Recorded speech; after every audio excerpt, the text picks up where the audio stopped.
Bueno, muy buenas noches. Vamos a iniciar nuestra tercera sesión del ciclo de charlas de herramientas para enfrentar los nuevos desafíos de las entidades financieras. Mi nombre es Daniel Imaña, de la empresa Toolkit. Nosotros como empresa trabajamos en la promoción de temas de innovación y agilidad en Bolivia. Es así que tenemos talleres, cursos, certificaciones internacionales, charlas cortas para empresas y entidades financieras del medio. Ahora vamos a tener una charla que creemos nosotros que es muy importante en este proceso que van a llevar las entidades financieras, que es el tema de optimización de procesos. Para eso tenemos a Ricardo Araya. Ricardo, no sé si me escuchas. Ahora sí, ¿cómo estás? Hola, Ricardo, ¿cómo estás? Buenas noches. Buenas noches. ¿Me escuchan bien? ¿Se escucha bien? Yo te escucho súper bien.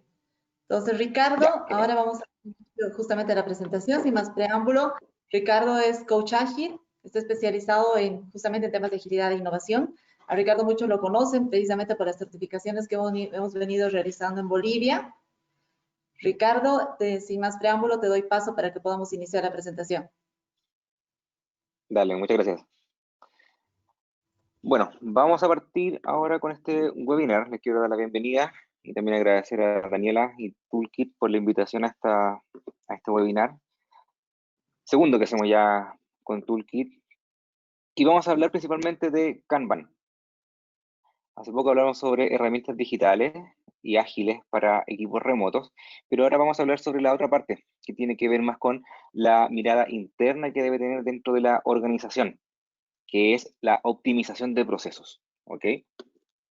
Vamos a partir, me voy a presentar, mi nombre es Ricardo Araya, soy máster en Innovación y Emprendimiento de la Universidad de Barcelona. Además soy ingeniero en control de gestión, así que también conozco la parte de números, estadísticas y todo eso que tenemos que cumplir para la organización, ahorro de costos, etcétera. Soy coach ágil, como aparece ahí, tengo hartas certificaciones, ahí aparecen mis redes sociales para quien me quiera contactar, estoy siempre compartiendo información, ¿sí? También nos podemos comunicar por ahí. Bien, lo interesante de esto, más allá de tener títulos, certificaciones, etcétera, es que hay bastante práctica en esto. Nosotros, y yo particularmente lo he aplicado en varias empresas, tanto aquí en Chile como en Bolivia también. Tenemos a varios clientes con los cuales estamos trabajando actualmente también. Por lo tanto, toda esa práctica es lo que vamos a llevar hoy día a esta conversación. Bien, partamos entonces. Vamos a partir con lo básico, ¿qué es un proceso? Muchas veces uno habla sobre procesos, mejorar procesos, etcétera, pero vamos a partir desde la base que un proceso es una secuencia de pasos o actividades que tenemos que hacer para producir algo, un producto o un servicio, ¿bien? Y ese proceso generalmente está definido dentro de las organizaciones, pero de una muy mala manera en muchas empresas. ¿Por qué muy mala manera? ¿A qué me refiero con esto? A que generalmente estos procesos son definidos en un libro gigantesco que nadie lee. De hecho, muchas veces cuando uno le toca ingresar a una empresa, te pasan el manual de la organización, el manual de procesos, si es que existe, para que tú lo leas y te lo aprendas de memoria, cosa que es bastante complejo. Además, esos procesos muchas veces están desactualizados. Los conoce muy bien solamente una persona que es quien lo ejecuta, ¿cierto? O ejecuta muy bien solamente una parte de este proceso o de este flujo de trabajo. Por lo tanto, una manera bastante simple que tenemos que empezar a trabajar dentro de los procesos es empezar a mapearlos y también buscarle un motivo, un por qué está ese proceso. Debemos cuestionarlo. ¿Nos sirve o no nos sirve? ¿En qué aporta tanto a la persona que lo está ocupando como al área y también y muy probablemente cómo impacta a nivel estratégico dentro de la organización? Estamos claros que existen procesos que uno personalmente no le encuentra mucho valor. Por ejemplo, aquellos que son regulados, ¿cierto?, ante una entidad superior de gobierno. Por lo tanto, claro, a nosotros no nos aporta mucho valor, pero debemos cumplirlo igual. Ahora, ¿qué tenemos que hacer? Simplificarlo de la mejor manera posible para que no sea un impedimento para nuestro trabajo, para nuestra entrega de productos y servicios. Porque muchas veces un mal proceso o una mala definición del proceso implica que lleguemos tarde al mercado con algún producto o un servicio, o no nos permita ahorrar los costos que necesitamos de manera interna. Muchas veces tratamos siempre en pensar en el cliente, un nuevo producto, un nuevo servicio, ¿cierto? Pero ¿cómo estamos haciendo las cosas de manera interna primero? ¿Somos eficientes de manera interna? Y eso es lo que vamos a empezar a trabajar un poquito acá y a conversar. En base a lo que le acabo de comentar, hay una herramienta que se llama Value Stream Mapping, ¿ya? Que sirve mucho para mapear un proceso. El mapeo de proceso no es nuevo. Yo creo que muchos ya lo conocen, ¿cierto? De los cuales a través de cajitas, ¿cierto? Vamos mostrando cuál es este flujo de trabajo. Pero hacer ese flujo de trabajo bajo estas cajitas, como les estoy comentando, es bastante simple, ¿cierto? Uno dice, parto en A, luego me voy a B, seguramente hay una decisión y me voy a C o a D, y ahí voy generando este árbol, ¿cierto? Para cumplir con este proceso, con todo lo que tengo que hacer para producir este producto o servicio. Pero más allá de estar solamente viendo las cajitas de cómo se va construyendo este producto o este servicio, tenemos que estar identificando también cuáles son los tiempos de ejecución, como aparecen acá. Tenemos tiempos de ejecución, tenemos tiempos de espera, tenemos tiempos de traslado, tenemos tiempos en los cuales el servicio estuvo disponible, tiempos de caída, por lo tanto ya se hace un poco más complejo este mapeo. En este caso, y como estamos viendo en este ejemplo, tenemos un control de producción, como aparece bien en la parte superior, como acá. Estamos guiados principalmente por lo que nuestros clientes nos piden, que nos hacen una orden mensual, nosotros de eso lo llevamos a un proveedor, ¿cierto? Que le hacemos las pedidas semanalmente, como aparecen ahí. De ahí empieza todo un proceso, en los cuales aquí, como yo les comentaba, voy incorporando esta información. ¿Qué nos permite esto? Nos permite hacer un mapeo de lo que yo hoy día tengo, en qué punto soy ineficiente. Por ejemplo, si me doy cuenta que para producir, en este caso, en la parte B del proceso, me demoro, por ejemplo, 10 minutos para hacer un producto o la parte que me corresponde sobre eso, y luego de eso quedo detenido 45 segundos, pueden ser, por ejemplo, o al revés, como sea. De hecho, suena más lógico al revés. En producirlo me demoro 45 segundos y quedo detenido en espera 10 minutos. ¿Qué pasaría ahí en ese caso? Tengo 10 minutos en los cuales el equipo está detenido y no soy eficiente. Por lo tanto, tengo que empezar a trabajar y a pensar cómo hago para ocupar de mejor manera esos 10 minutos. En este caso tengo un uptime del 90%. ¿Qué pasó en el otro 10%? Tengo problemas de mantención, tengo que hacer un cambio de materiales dentro de la maquinaria para yo poder seguir trabajando. Si hablamos de una imprenta, tengo que incorporar las tintas, por lo tanto, claramente esos 10 minutos son para eso. No puedo obviarlos. Y ahí, en ese sentido, voy determinando ciertas estadísticas también para gestionar cada parte de este proceso. Por lo tanto, hacer este análisis no es menor. Hacer este análisis requiere estar ahí constantemente midiendo todo el flujo, estar ahí encima y controlarlo para saber bien en qué partes yo después puedo mejorar. Porque también, aparte de esto, como en este caso tengo proceso A, proceso D y proceso C, tengo que estar midiendo también el impacto que hay de pasar de la caja A a la caja B. ¿Cuánto tiempo me demoro? ¿Cuánto tiempo desde que llegó este producto o esta parte de este producto a mi parte, a mi área, que en este caso sería el B, cuánto me demoro en tomarlo? Por lo tanto, ahí también tengo un tiempo en los cuales tengo que estar midiendo. Por lo tanto, ya se fijan que no es tan simple estar solamente modelando el proceso o el flujo, sino que tengo que medirlo. Y eso no es menor, porque aparte de eso después tengo que analizarlo. ¿Por qué? Porque todo esto que yo le estoy comentando ahora tiene mucho que ver con el manejo de lo que se llama acá de los desperdicios. ¿Qué cosas estoy haciendo mal y que no me generan valor para hacer mi producto o mi servicio de manera interna en este flujo de trabajo que estoy comentando? Porque si no lo manejo de manera adecuada, ¿qué estoy haciendo? Estoy botando plata, estoy botando dinero, o tengo a personas en las cuales las tengo subestimadas, las tengo ahí que no están, no le estamos sacando su mejor provecho dentro de la organización. Ahora, en base a eso, cuando hablamos de desperdicio, aquí les voy a comentar algunos desperdicios para que los conversemos. Tenemos desperdicios, los principales desperdicios de la manufactura corresponden a esto: sobreproducción. Estamos produciendo demasiado, por lo tanto, eso que nos implica costos de bodegaje, cuando es un producto. Los costos de transporte, en los cuales tengo que estar moviéndolo de un lado a otro, ¿cierto? Este producto o este servicio, cosa que me genera costos. Inventario, si tengo cualquier cantidad sobre el mínimo necesario para llevar a cabo el trabajo, tengo un inventario adecuado para yo surtir esa demanda que necesito, las esperas, como les comentaba recién. ¿Qué pasa si yo tengo que pasar este producto o este servicio, incluso un requerimiento al área de operaciones para que lo haga? ¿Cuánto tiempo está ahí detenido para yo recién tomarlo? Eso origina también bastantes complicaciones con nuestro cliente. ¿Por qué? Porque él tiene que esperar todo ese tiempo, ¿cierto?, para obtener este producto, este servicio. Por lo tanto, él también deja de ganar. Y aparte de todo, también nosotros dejamos de producir, y eso también hace que tengamos dificultades con nuestros clientes, que tal vez tengamos que generar algún descuento.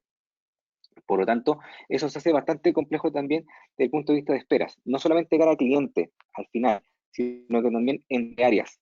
¿Qué pasa? Incluso eso tiene mucho que ver también con el trabajo por silos, donde yo hago mi parte, te la paso, ¿cierto? Y ahí queda. Yo no me hago responsable porque no es parte de mi prioridad, porque para mi área está todo aquí cerradito y yo estoy bien trabajando. Lo tuyo a mí no me interesa, así que por lo tanto ahí queda. Tenemos ahí una ineficiencia tremenda. Sobre proceso, estamos, como aparece ahí, trabajo, servicio adicional no percibido por el cliente. ¿Cuántas veces nos ha tocado que tenemos que rehacer algo? No es que hay una falla, es que tenemos un pequeño desperfecto, es que el cliente nos reclamó por algo. Por lo tanto, ¿qué pasa con la calidad? Como aparece arriba también, el retrabajo. ¿Qué pasa con la calidad de lo que estamos haciendo? ¿Cómo lo estamos midiendo? ¿En qué parte del flujo o en qué parte de este proceso estamos fallando? ¿Qué controles debemos incorporar? Porque todo eso nos origina retrabajo, y sobre el proceso nos origina mayor cantidad de costos dentro de la empresa. También lo que aparece ahí, movimiento, cualquier movimiento que no añada valor. Hay un caso y un ejemplo bien entretenido que corresponde a Toyota. Todo esto viene de Toyota, y de hecho lo que estoy hablando ahora viene del mundo de lo que es Lean Manufacturing, que corresponde a ellos cuando hacían sus procesos, que tenían que reparar o construir los automóviles. Ellos iban a un closet, abrían las puertas, sacaban lo que tenían que sacar, la herramienta, cerraban las puertas y se iban a hacer su trabajo. Eso originaba un desperdicio de tiempo y de movimiento. ¿Por qué? Porque claro, la persona tiene que abrir ese closet, moverse, ¿cierto?, para obtener esta herramienta, y así con eso podía trabajar. Pero ¿qué pasa? Como no hay nada que ocultar detrás de ese closet, se mandaron a eliminar todas esas puertas, porque finalmente si no te aporta valor, ¿para qué están? Si no hay nada que ocultar, ¿para qué están? Por lo tanto, ahí se mandaron a sacar, y claro, uno dice, es un pequeño cambio, son segundos tal vez que tenemos ahí, pero si esos segundos lo multiplicamos por la cantidad de personas que trabajan ahí, por un mes, por un año, es harto dinero. Y ahí es donde uno tiene que empezar a pensar que pequeños cambios generan ahorros. El caso de una aerolínea, y esto es para que se den cuenta también, el sacar una aceituna de su comida le originó un ahorro de $100.000, creo, al año. Solamente una aceituna, el cliente no lo percibía, ¿cierto? Pero sí originaba grandes cambios en cuanto al tema de dinero.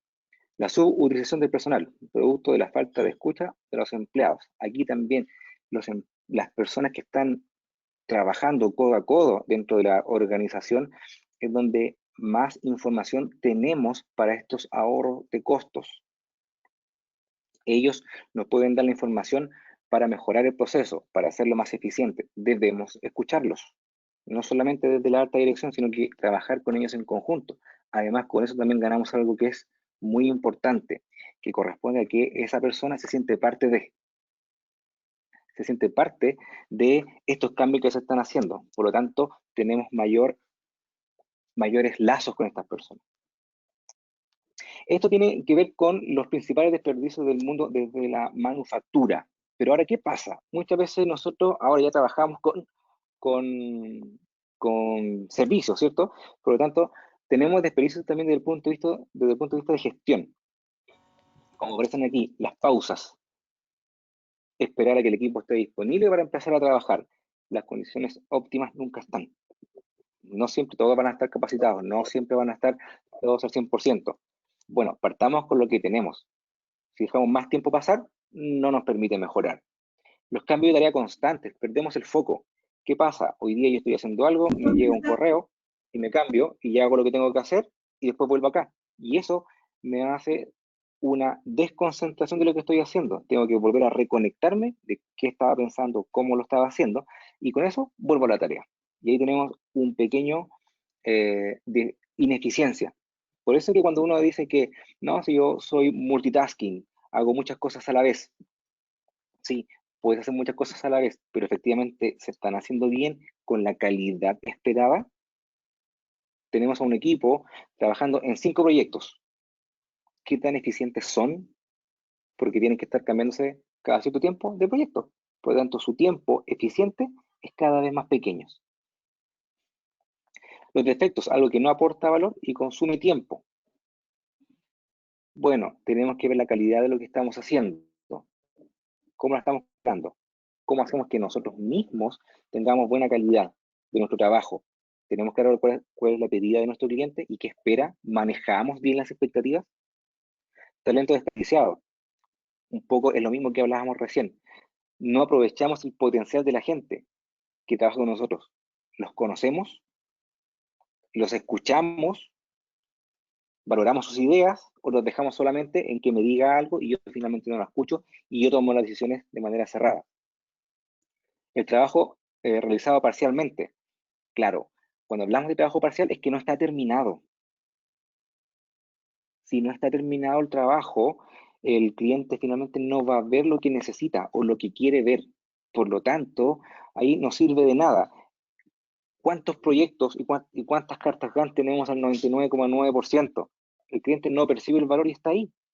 Te paso parte de la casa, pero el techo aún no lo tengo. No sirve, no puede vivir ahí todavía. Te paso el baño, pero no están los utensilios del baño. No puedo hacer eso. Por lo tanto, tenemos que entregar cosas funcionales. Las características extras, esto se refiere a algo que se da mucho cuando uno está haciendo algo, una tarea, y dice, ah, perfecto, ¿sabes qué? Le voy a agregar esto, porque yo creo que es bueno, ¿cierto? Y voy y trabajo y lo hago. ¿Y qué me dice generalmente el cliente? No, no me sirve, no me gusta, no era lo que yo quería, ¿para qué lo colocaste? Entonces eso originó un tiempo de trabajo que no era necesario. En ese caso, lo mejor que se podría hacer es ir a preguntarle y decir, ¿sabes qué? Necesitas esto y yo creo que es válido esto. Y en ese sentido, ahí, si te dice que sí, puedes trabajarlo. Si no, perfectamente se puede dejar de lado. Y ahorramos un tiempo importante. El reaprendizaje, hay que ver mucho ahí que tiene que ver con si yo tengo que investigar todo o también alguien me lo puede decir. Tenemos que ver cuál es la mejor opción ahí. Y generalmente puedo ir a preguntar directamente a la persona que sabe, ¿cierto? Y obviamente quedarme con ese conocimiento. No es que le esté preguntando siempre lo mismo, sino no hay un ahorro de tiempo en ese sentido. Sino que mejor le voy y le pregunto a la persona que sabe, me entrega la información y sigo trabajando, en vez de yo estar investigando constantemente porque me cuesta tiempo y eso implica un costo también dentro de la organización. De mano en mano, como aparece ahí, dice poco conocimiento puede transmitirse solo con documentos. Documentación. Cuando hablamos de documentación tenemos que tener cuidado. ¿Por qué?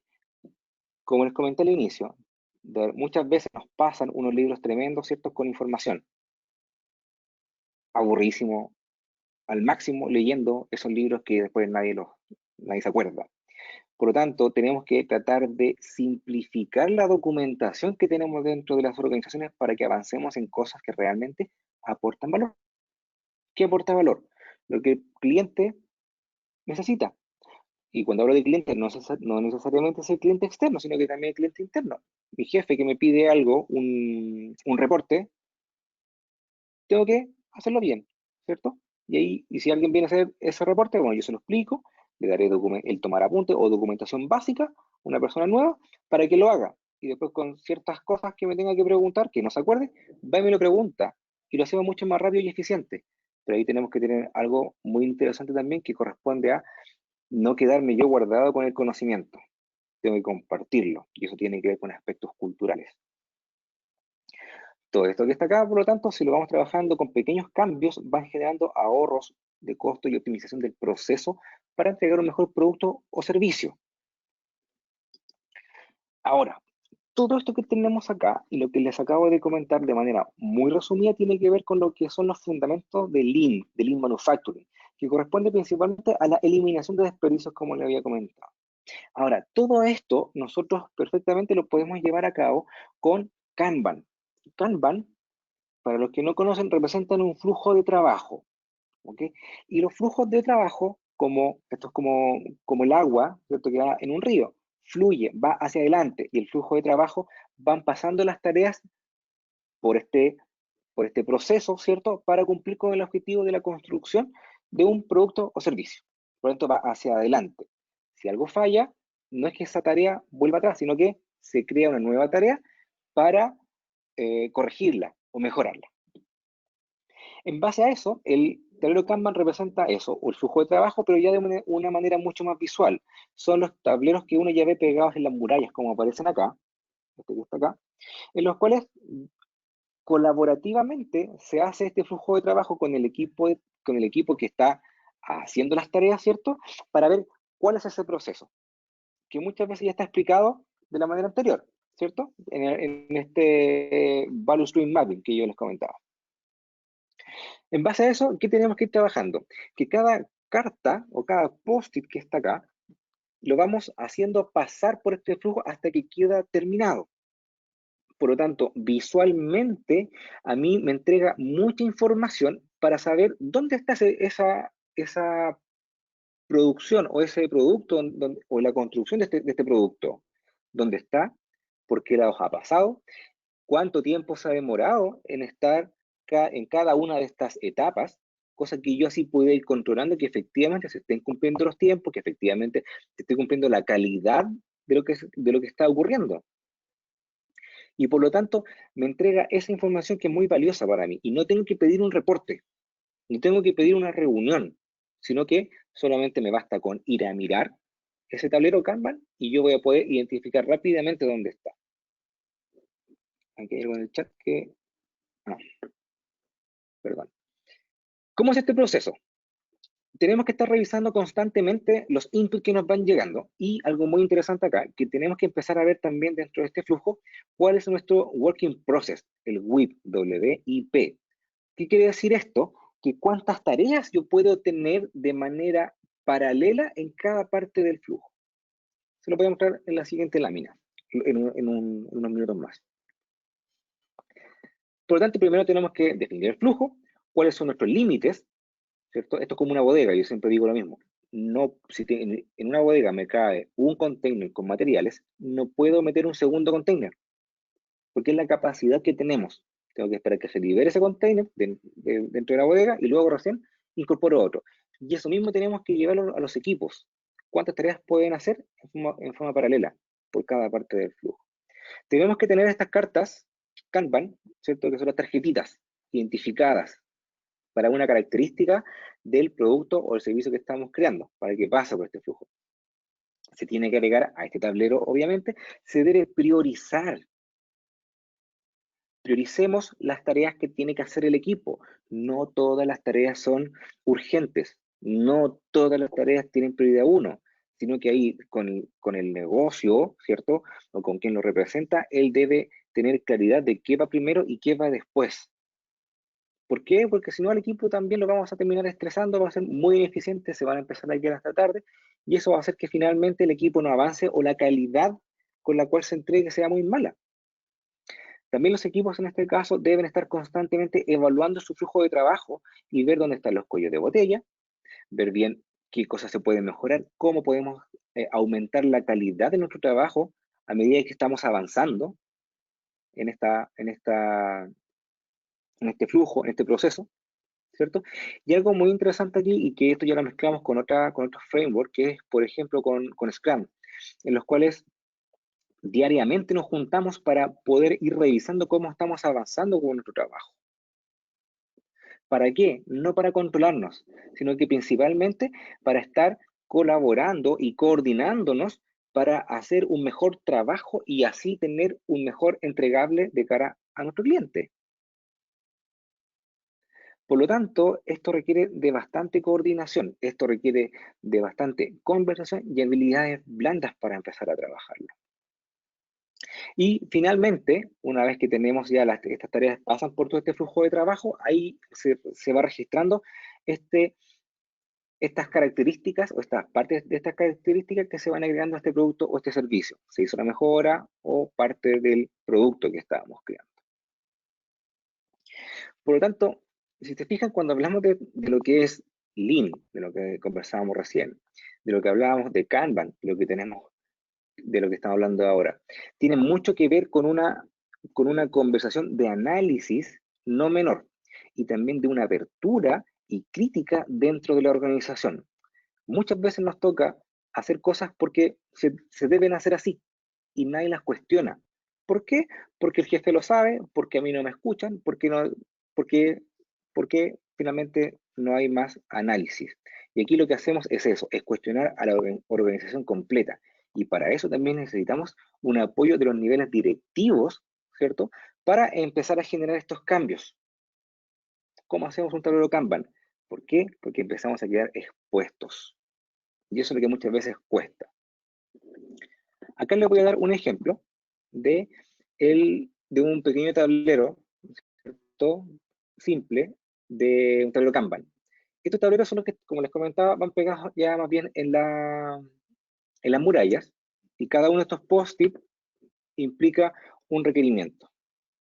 Por lo tanto, este requerimiento entra en el backlog, que está en los pendientes, por decirlo de alguna manera, y luego lo voy pasando a la siguiente, que tiene que ver con el desarrollo en este caso. Y aquí hay algo interesante, que yo les comentaba recién, el WIP, el Working Process. Aquí tengo un número 3.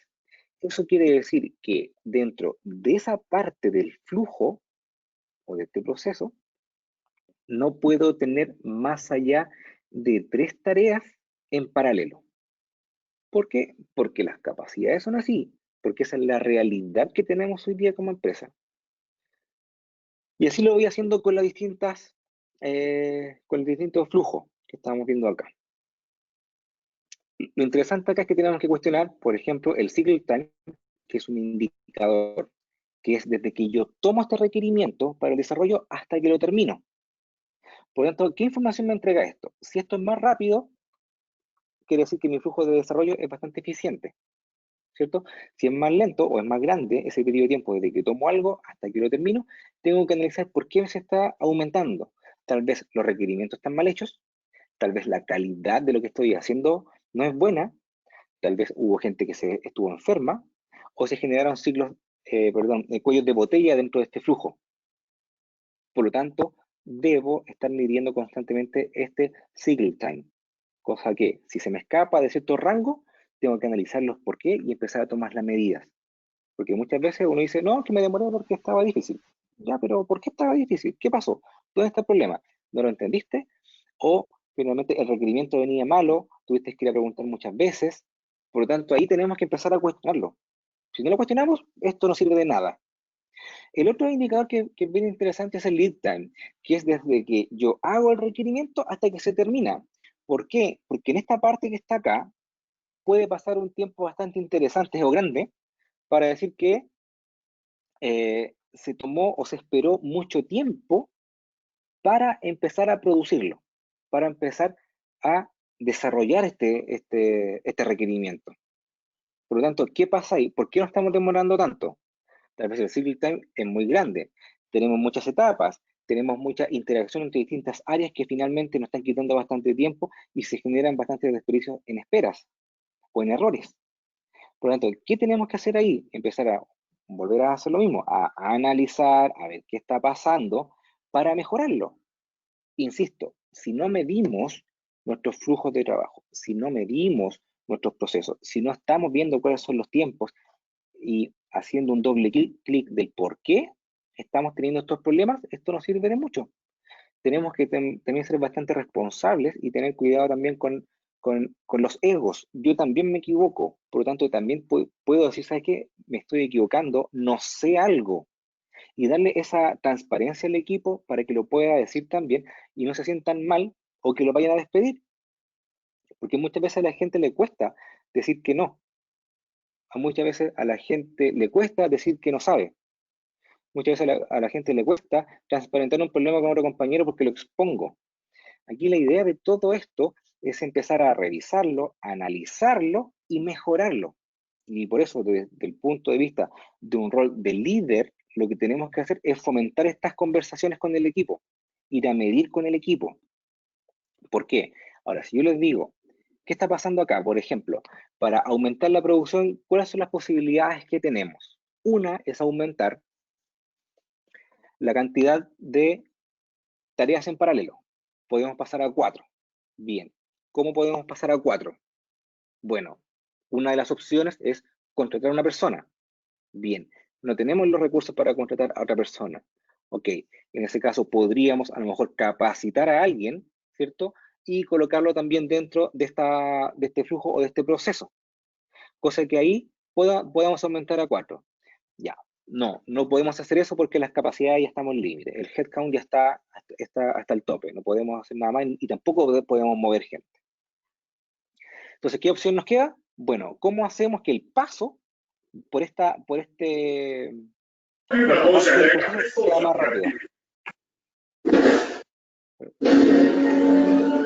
Disculpe, ¿puedo colocar en silencio el micrófono, por favor? Oiga, jefe, parece que este casino gana mucho dinero. Ricardo, déjame ver quién está para que la corrijamos de silencio. Sí, por favor. Ya, que entonces me concentré un poquito. Bien, entonces en esta parte del proceso tenemos que ver cómo lo hacemos más rápido. ¿Cómo hacemos que esto sea mucho más eficiente? Capacitamos a gente, que se capaciten entre ellos, ¿cierto? Compramos tecnología y ahí tenemos que empezar a ver el costo-beneficio de esto. Si el comprar tecnología, el capacitar también va a hacer que finalmente seamos más eficientes en el proceso, entreguemos más rápido o con mejor calidad nuestro trabajo, sí, sí sirve, porque eso se puede mantener en el tiempo. Por lo tanto, insisto, esto tiene mucho que ver con estar revisando constantemente cuáles son nuestros principales desperdicios, cómo los podemos ir mejorando. Y también es muy importante empezar a ver también de a poco, con pequeños cambios, cómo vamos mejorando. El hacer todo esto o modificar un proceso o optimizar un proceso requiere de una pequeña innovación, lo que se llama innovación en procesos, un pequeño cambio que implica algún riesgo. Pero hagámoslo controlado. No hagamos un Big Bang de un gran cambio. Bueno, movamos a una persona, probemos con una persona que haga algo distinto. ¿Por qué no lo hacemos como un Big Bang? Porque corremos bastante riesgo. Podemos detener la producción, podemos detener o generar una muy mala calidad y eso nos impacta también como marca. Nos impacta en eso. Por lo tanto, lo que sugiero aquí es hacerlo con pequeñas cosas. Yo sé que todo lo que tiene que ver con Lean y con Kanban es bastante complejo a la vez. Y ahora me gustaría también escucharle un poco a ustedes, por eso que viene la parte de preguntas, sobre lo que acabamos de conversar. Quedamos abiertos a las preguntas para poder profundizar en los temas que ustedes puedan tener acá. Muchas gracias, Ricardo. A ver, te voy a leer algunas preguntas que ya nos han planteado. Una es, ¿cómo Sí. calculamos la capacidad por etapa en servicios o estudios de investigación? Uy, los estudios de investigación son bastante complejos ahí. Ahí, claro, cuando hablamos de investigación, a mí no, yo trabajé cuando estaba en la universidad en áreas de investigación y son un poco abiertas. Lo que pasa ahí, en ese sentido, para ver las etapas, ¿cierto?, de investigación, netamente tenemos que darnos plazos, si cumplimos o no cumplimos. ¿Por qué? Porque podemos estar eternamente investigando sobre una materia y que no tenemos resultados. Por lo tanto, ahí tiene mucho que ver también con las expectativas que tiene la empresa investigadora.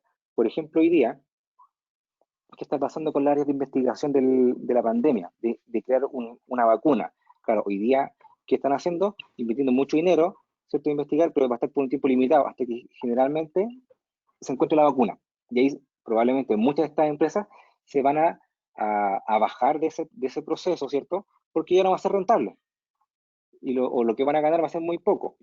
Por lo tanto, ahí, en ese sentido, lo que yo sugeriría, más que la capacidad, ¿cierto? Es que no tenemos tiempo, porque si estamos investigando también es porque algo no sabemos. Por lo tanto, démonos tiempo para investigar y si no vamos cambiando de ¿cómo se llama? De tema, lo que yo sugiero. ¿Bien? Entonces, les pedimos a todos si pueden ¿Qué apagar más? sus micrófonos. A ver, la siguiente pregunta es, ¿existen Yo tengo otra funciones pregunta. Dice, ¿existen funciones como, perdón? Scrum? Y tal vez ahí puedes más bien también ahondar un poquito en qué es Scrum para que muchos que no conocen puedan entrar en campo. Ya. Buena antesala para la pregunta que viene. Scrum es un framework de trabajo en los cuales se hace de manera incremental la entrega de productos o servicios. ¿Y a qué me refiero de manera incremental? Porque si yo voy a construir una casa, voy a entregar la habitación 1, pero la habitación 1 completa. O sea, va a estar con la iluminación, va a estar con las murallas que tenga que tener, con las ventanas que tenga que tener, con las puertas y con el techo para poder habitar esa habitación. Y después con eso, como el cliente lo va a poder utilizar y lo va a poder ocupar, ¿cierto?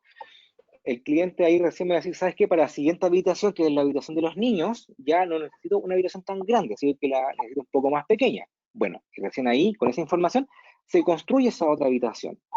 Por lo tanto, de esa manera, al estar trabajando de manera incremental, vamos a estar manejando muy bien las expectativas del cliente. Por lo tanto, en ese sentido, va a ser muy bueno que le vayamos preguntando y hacerlo partícipe dentro de esta conversación para producir lo que tengamos que producir, tanto de un producto o servicio. Así que en ese sentido se trabaja de manera incremental. Y aquí el Kanban nos da bastante información.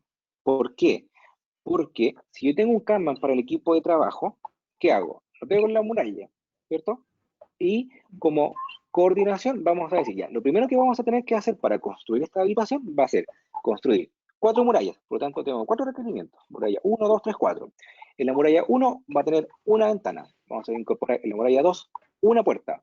Tenemos que tener el techo, ¿cuáles son las características del techo? Tales cosas. Iluminación, etc. Y así tenemos un listado de todas las cosas que tenemos que hacer. Y ese listado de cosas, voy a cambiar un poquito acá para que se entienda, es todo lo que está aquí en el backlog. Por lo tanto, ¿qué vamos haciendo con el equipo? Y dice ya, yo voy a construir la muralla 1, perfecto. Yo voy a construir la 2, la 3. Y así en ese sentido vamos haciendo de a poco crecer en un tiempo limitado este producto y este servicio. Cosa que a medida que vamos avanzando, uno dice ya, la muralla quedó finalizada, perfecto. Terminé la muralla, ahora voy a poder empezar a trabajar con el techo. Y esto nos da esa información, el tablero Kanban, nos ayuda a visualizar en qué parte del flujo está. Por eso que era lo que yo les comentaba recién. Y una vez que yo tengo todas las tareas del backlog, del producto que está ahí pendiente, ¿cierto? Está todo en el done, en el finalizado. Ahí recién uno puede decir, ya perfecto, todo esto ya se construyó, pasó por las etapas de calidad, lo revisaron, etcétera, etcétera, y ahí recién se le puede mostrar al cliente. Por lo tanto, aquí, en ese sentido, Kanban nos funciona como una herramienta de apoyo para los equipos. ¿Bien? ¿Se entiende, no? Perfecto. Ahí te preguntaban, ¿existen funciones como el Scrum en el Kanban? Si es el caso, ¿quién sería el encargado de entrenar a los empleados para que adquieran confianza en el sistema? Sí, siempre hay un líder dentro de lo que es Kanban que va facilitando esto también. Por lo tanto, en ese sentido, el líder tiene que ir capacitando y también instruyendo a las personas para que vayan trabajando. Así como tenemos también un gestor de la demanda, ¿cierto? De quién va colocando estos requerimientos dentro del Kanban, ¿cierto? La parte del backlog, para que se vayan desarrollando. También hay un líder que lo va ejecutando y tiene que ir siguiéndolo, ¿cierto? Porque él tiene que hacer mucho análisis de este flujo de trabajo. Y ¿Bien? ahí ¿Algo tengo una más? pregunta, Ricardo. ¿Cómo se podría introducir cambios en los procesos de trabajo sin afectar la cultura de la organización. Muchas veces existe rechazo de algunas áreas, mucho más cuando vas a tocar o vas a mover algún tema o vas a quitar algún proceso. Entonces, ¿qué sugerirías tú? ¿Qué recomendaciones podrías dar para poder hacer esto más fluido? Lo primero que yo hago cuando estamos utilizando, independiente de si es Kanban o Scrum o cualquier otro framework, es empezar a trabajar con algo que yo pueda controlar, que no dependa de muchas personas. ¿Por qué? Porque se generan estos roces entre áreas o entre las mismas personas dentro del equipo. Y en ese sentido, lo que yo hago en este caso para hacer Kanban, que es lo que estamos trabajando, es levantar el proceso que yo tengo de algo, de un proceso. Y en base a eso, analizarlo con la misma gente, con los mismos funcionarios que están trabajando ahí con ellos, y que ellos me vayan diciendo qué podemos cambiar, qué podemos modificar, que así lo hago partícipe. Y hacemos un pequeño cambio y después de un tiempo medimos ese impacto, si que tuvo el resultado que esperábamos o no. Y ahí está la innovación en procesos que te comentaba recién. Por lo tanto, si yo trabajo con esa forma y digo, mira, con el equipo hicimos todos estos cambios, ¿cierto? Haciendo, perdón, todo este flujo de trabajo, ¿por qué no lo podemos aplicar allá? Y recién con eso, y muchas veces cuando no tenemos el apoyo de la dirección o de los jefes, uno dice, mira, experimenté con esto, trabajé con esto, tuvo estos resultados. ¿Por qué no lo ocupamos para esta otra área? ¿Por qué no lo ocupamos para modificar esto otro? Y ahí se va generando un poco de sinergia con las otras áreas y se van quebrando un poco el cambio. Todo tiene solución, ¿ya? Todo tiene solución, ¿ya? Ya, todo tiene solución. Lo único que estoy diciendo es que con el micrófono abierto. Pero lo voy. Sí. ahí ya no puedes hacer nada. ¿Ves? Está ahí con un dolor. Bien. ¿Alguna otra pregunta? A ver. Pero también tiene solución la muerte. Luis Alfredo, ¿no? Sí, Perdón, Luis perdón. Alfredo. Está ahí. Sí, ahí está Luis Alfredo. Ahí lo silencio. Perfecto. Ahora sí. Ahora, en el caso de diseño de procesos y procedimientos que se realizan de manera transversal entre dos o más empresas, ¿cómo se podría aplicar este modelo para evitar o desarrollar una estrategia que logre conseguir una sinergia entre funciones internas de una empresa con tareas coordinadas con externos, para evitar una saturación de tiempo?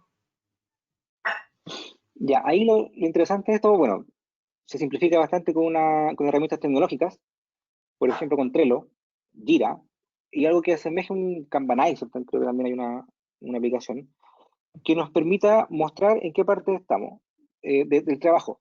Pero sí o sí lo que tenemos que hacer es integrar el flujo de trabajo y transparentarlo. Por lo tanto, eso es lo que cuesta muchas veces, especialmente con empresas proveedoras, que no quiero mostrar cómo yo trabajo, porque muchas veces están en tantos proyectos que hacen las cosas a última hora. Y por lo tanto, eso va a exponerlos en su forma de trabajo. Lo primero que tenemos que trabajar ahí es con un proveedor que tengamos confianza, en los cuales transparente su flujo de trabajo, ¿cierto? Y si son dos o tres empresas, aún más.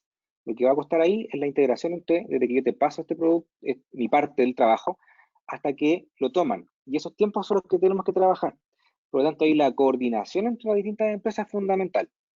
Insisto, la transparencia aquí va a tomar un rol bastante importante, porque si no transparentan cómo estamos trabajando o dónde están los problemas dentro de mi flujo de trabajo, y también si tú me lo entregas con mala calidad, ¿por qué está ocurriendo eso? ¿Qué tenemos que hacer dentro de nuestros procesos para que eso no ocurra? Porque si no me afecta a mí.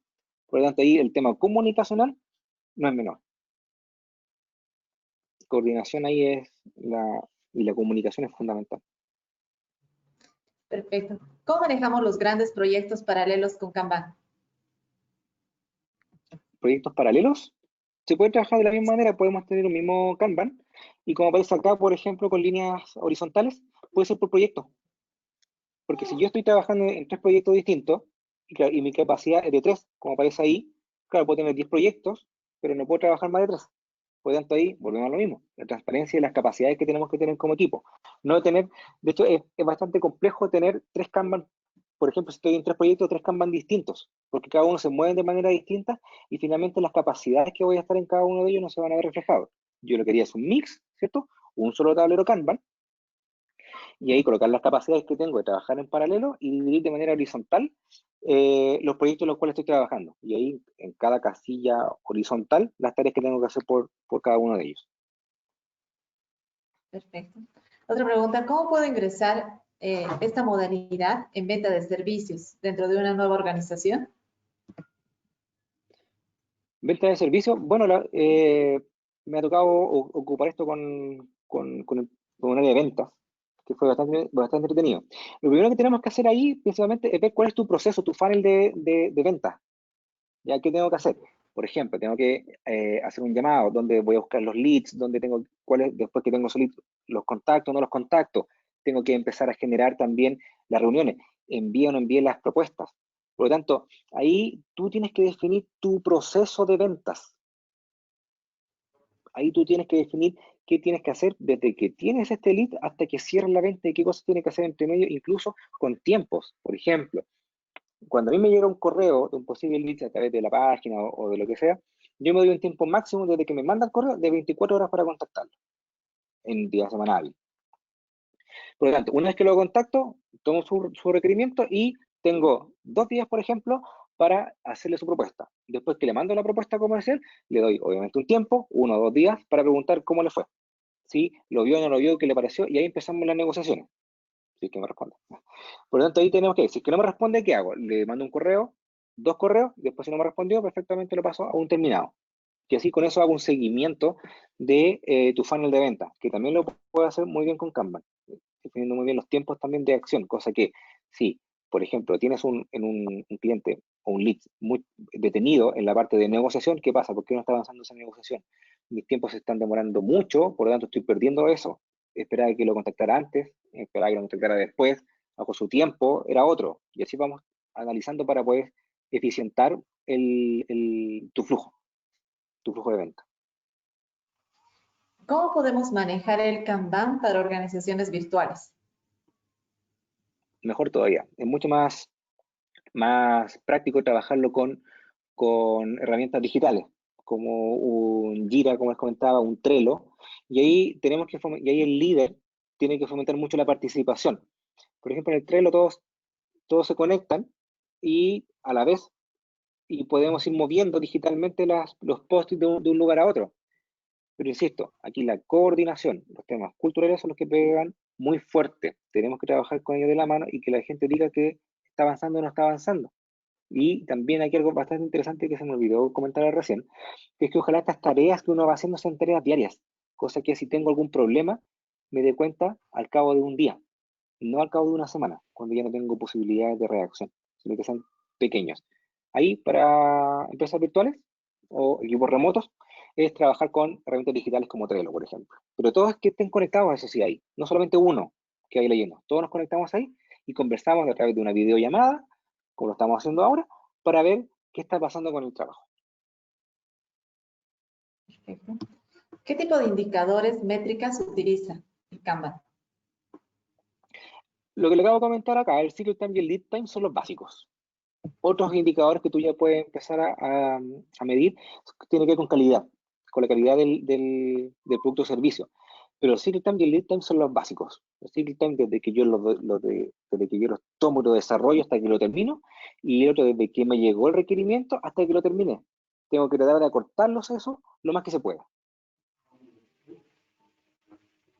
Perfecto.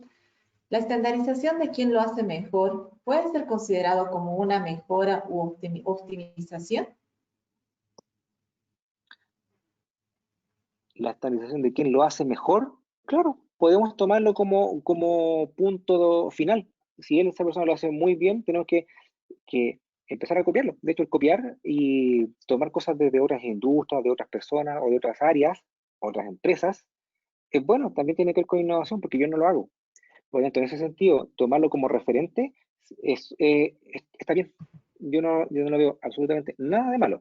De hecho, Toyota lo que hace, y lo que hizo, no sé si todavía lo hará, Toyota abría las puertas de su fábrica en Japón para que fuera la competencia, para que fueran sus clientes, para que fuese quien fuese a ver cómo ellos trabajaban. Porque el problema no era la empresa en sí, de cómo de la maquinaria o cómo lo hacen, sino que tiene que ver con aspectos culturales, donde todos tienen que aportar a la mejora continua. Por eso que yo quiero tomarlo como otra persona, otra empresa, como referente, no hay ningún problema. Claro que sí. Otra pregunta es, ¿qué certificaciones recomendarías y de qué institución? Mira, yo hoy día hay una certificación que es de Lean y Kanban. De hecho, yo hago una certificación de Lean y Kanban también, la cual está certificada con una empresa de España, que es bastante reconocida en Europa. Hay otra que se llama Kanban University también, en la cual también tiene que ver con esto, que hay distintos grados de conocimiento. Por lo tanto, yo creo que esas dos son bastante buenas empezar a aplicarlas. Pero más allá de una certificación, también tienen que ver con la práctica que tienen los relatores con respecto a estos temas, ¿ya? Porque muchas veces me ha tocado ver que se prenden un libro, hacen un curso y empiezan a dictar clases sin tener mucha experiencia en esto, en la aplicación. Por lo tanto, ahí hay que ver muy bien quién lo está haciendo y si tiene experiencia real así, implementando esto.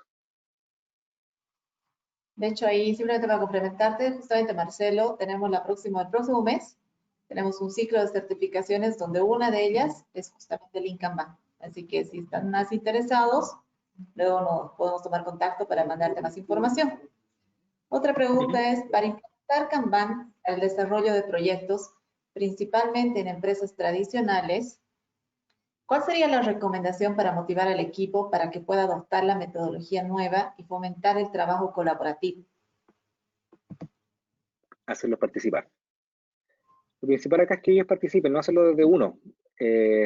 Como por ejemplo ahora, una pequeña capacitación, qué cosas se esperan, qué cosas creen ustedes que más les duele hoy día.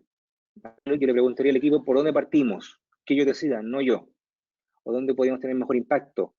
Ahí también tenemos que ver un poco el tema motivacional, quién motiva a las personas para moverse, para hacer algo distinto. Por lo tanto, ahí lo que yo recomendaría es que ellos me digan qué quieren empezar a trabajar, no yo decirles como líder o como jefe. Por lo tanto, ahí lo hago partícipe y con eso tenemos mejor engagement del colaborador ahí. Perfecto. Y ahí lo que recomendamos precisamente es tratar de no abarcar todo, ¿no? Empezar por algo pequeñito que comience a mostrar resultados para que vean el impacto. Otra pregunta Exacto, es, ¿recomienda el uso de la herramienta de Microsoft Planner para lograr integrar la coordinación con empresas externas? Mira, no conozco bien la aplicación Planner, no la he visto bien, de hecho, segunda vez que la escucho. Como desconozco un poco las funcionalidades que tiene, me cuesta responder ahí. Me costaría un poquito. Me gustaría que en ese sentido, Mario, mándanos un correo para investigar un poco en qué consiste esa herramienta Planner y te puedo responder de manera interna, porque de verdad que la desconozco y te estaría mintiendo si te respondo algo ahora. Ahora, lo único que te puedo decir es que si eso simplifica la comunicación entre las empresas, está bien. Pero si quieres, mandame un correo, después cuando se te haga llegar o comunícate con Daniela y lo podemos ver de manera interna. Sorry, pero no la conozco. Perfecto. Igual si quieres después levantar la mano, tal vez, Mario, entonces lo ponemos al final para que se dé la palabra y así podemos ahondar un poquito más en tu pregunta. Otra pregunta es, perfecto, ¿cuáles son las limitaciones del Kanban en el desarrollo de software o en otras actividades de una empresa de servicios, ya que su origen es industrial, producción repetitiva, Toyota? Sí, más que limitaciones tiene que ver con temas culturales, porque de hecho tú puedes ocupar Kanban para todo, para producir un servicio incluso, tú lo puedes ocupar. Yo desde mi punto de vista, el Kanban es mucho más simple incluso que otros frameworks de trabajo, como Scrum, por ejemplo, que tiene que ver con muchos más procesos, tiene muchas más cositas entre medio y más interacciones. Por lo tanto, yo creo que la limitancia más grande de esto es que uno pueda transparentar su trabajo, transparentar su flujo de trabajo y darse cuenta cuál es el orden de los pasos que tengo que hacer para poder implementarlo. De hecho, ahí uno trabaja con lo que se llama estática creo que estoy así, que estática, algo así, para poder trabajar en este flujo de trabajo. Por lo tanto, ahí la limitación yo diría que es más de uno. Perfecto. Hay una última pregunta que dice, manufactura, me refiero a trabajos que incluyen personas para el proceso. Cuando hablamos de manufactura, hablamos de construir un producto, como un auto o algo que tenga que ver con tangible. Por ejemplo, no un software, no un servicio de algo, sino que tenga que construir, o sea, el audífono, el computadora, esos son procesos de manufactura. Perfecto. Si no tenemos, bueno, si tenemos alguna pregunta más, entonces tenemos el espacio abierto. Una pregunta que te quería hacer justamente, Ricardo, es, ¿se puede iniciar a implementar prácticas de agilidad sin trabajar en los procesos? Perdón, ¿cómo era que como que se cortó un poquito el sonido? Ahora sí. ¿Se puede iniciar a implementar agilidad sin trabajar en los procesos, manteniendo los procesos tradicionales que tiene la entidad? ¿O debería primero trabajarse en el tema de procesos? ¿O se puede introducir sin necesidad de hacerlo? Sí, se puede introducir, pero siempre tenemos que estar modificando algo, alguna parte del flujo de trabajo o del proceso en ese sentido. Algo tenemos que crear de manera interna, porque vamos a estar trabajando, por ejemplo, si hablamos con Scrum, vamos a estar trabajando con reuniones diarias, vamos a estar trabajando de manera más, periodos más cortos. Si implementamos Kanban, vamos a tener que mostrar el flujo, tenemos que analizarlo, por lo tanto, ahí sí o sí vamos a tener que modificar algo. Ahora, si no queremos modificar eso y queremos trabajar con aspectos más bien de agilidad, por ejemplo, sí una reunión de coordinación diaria. Eso ya, claro, insisto, igual modificamos parte del proceso. Por lo tanto, ahí siempre se va a modificar algo pequeñito, se va a mejorar el proceso. Bueno, perfecto. Creo que esas son todas las preguntas. Muchísimas gracias, Ricardo. No sé si quieres acotar algo más.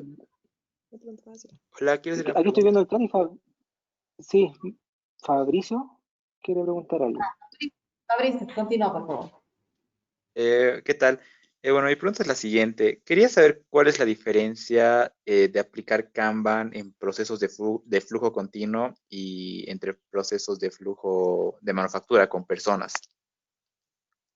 ¿A qué te refieres con flujo continuo, por favor? Para entender bien la pregunta. ¿Cuál es la diferencia de aplicar Kanban a procesos de flujo continuo y a procesos Sí, con personas de de manufactura? manufactura. Pero ¿a qué te refieres con flujo continuo? Procesos, por ejemplo, de, digamos, producir leche, digamos. Son procesos que ya básicamente ya todo es automatizado con máquinas y un flujo con personas puede ser, digamos, sí, para autos, por ejemplo, como tú decías. Ya. Lo que pasa cuando uno habla de flujos continuos, en ese contexto que tú estás hablando, claro, él va muy bien a la automatización. Y ahora, en ese sentido, si está todo bien automatizado, no vale la pena, efectivamente. Pero generalmente siempre hay algo que alguien va a querer medir. Como está bien definido, y ahí no, si tú me preguntas, está todo bien hecho, como la construcción automatizada, ¿cierto? Yo me diría otras cosas, son los tiempos, me diría tasas de defecto, me diría otros tipos de cosas más al final, ¿cierto? Porque como ya está bien definido, tendría que optimizar y engranar más bien la operación para trabajarlo.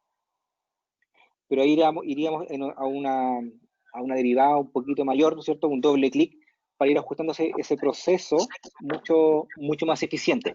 No sé si ocuparía Kanban ahí, pero sí a lo mejor utilizaría más bien otros aspectos de calidad para mejorar mi producto o mi servicio. Porque claro, cuando hablamos con personas, en ese sentido ahí causa mucho mayor importancia por la interacción que debemos tener entre las personas, que ahí es ahí lo complejo de todo esto, la interacción entre las personas. Ah, ya, ok. Una última duda. Antes de aplicar Kanban, ¿tenemos que utilizar otras herramientas? Yo lo que haría en ese sentido, más que Kanban como herramienta, yo analizaría el flujo o el proceso, con lo que comentaba acá, con el Value Stream Mapping. Mapeemos lo que tenemos y después empezamos a implementar estos tableros para saber bien qué es lo que tengo que hacer. Y con eso empezamos a trabajar la mejora. Lo primero que yo haría es mapear tu proceso. Perfecto, muchas gracias. Ya, ok, que te vaya bien. Tenemos una pregunta más, que es, ¿con qué otros frameworks se podría integrar Kanban aparte de Scrum? A ver, Hola, Ricardo. con Scrum, sí, lo estoy escuchando, lo estoy pensando. ¿Qué otro framework? Kanban. Es que en general todo esto, Kanban lo puedes integrar con cualquier framework, incluso, por ejemplo, con Design Thinking, donde vamos pasando las etapas, ¿cierto? Y lo vamos visualizando. Y finalmente esto tiene que ver con todo, con visualizar un flujo de trabajo, incluso lo puedes hacer con ventas, está Pipedrive, por ejemplo, que te muestra como un tablero Kanban tu funnel de venta, tu funnel de innovación también lo puedes hacer ahí. Todo lo que representa un flujo de trabajo, tú lo puedes representar como un tablero Kanban. Por lo tanto, ahí más que un framework, es con que incluso, si tú quieres, inténtalo en tu casa, con niños. Lo más complejo es con niños, que ellos hagan sus deberes primero y después tienen sus derechos de jugar, de hacer lo que tengan que hacer. Primero que hagan, ordenen su pieza, que se laven los dientes, que se duchen, etcétera. Y ellos que lo hagan pasar por un tablero. Todo se puede hacer. Más que un framework, es una forma de trabajo, es una filosofía de cómo hacer las cosas. Perfecto, creo que esas son todas. Ricardo, muchísimas gracias. ¿Quieres acotar algo más? No, muchas gracias. Espero que le haya servido, espero que se haya entendido también, porque es un tema bastante complejo. Lo traté de simplificar lo más que pude, no quise profundizar mucho y dar más espacio a las preguntas por lo mismo, porque es un tema muy, muy duro, es bastante complejo de implementar también y entender, tiene mucha teoría por detrás. Por lo tanto, espero que se haya entendido. Esa fue mi intención. Así que muchas gracias por la invitación, Daniela, y a Tulki también. No, muchas gracias, Nadine. Para nosotros este tema es un tema transversal, porque creemos que el tema de transformación digital va más allá de un tema de simplemente incorporar tecnología, sino es un tema de transformar internamente los procesos, la forma de trabajo de las instituciones para ser más competitivos. Así que es por eso que creemos que es un tema clave justamente en estos nuevos desafíos, nuevos retos que va a comenzar, bueno, que está enfrentando el sistema financiero. Así que muchísimas gracias, Ricardo. Muchas gracias también a la Bolsa Boliviana de Valores y la Cámara Nacional de Comercio, que están apoyando esta iniciativa. Justamente con ellos se está organizando todo este ciclo de talleres. Y los esperaríamos el próximo jueves ya para hablar sobre un tema más puntual, que es el tema de cuáles son las expectativas de este nuevo, las nuevas características del usuario. ¿Qué es lo que espera esta persona, bueno, este usuario ahora con esta nueva forma de vida que tenemos o nuevas rutinas que tenemos ahora para las entidades financieras? Así que esperamos contactarnos el próximo jueves. Muchísimas gracias.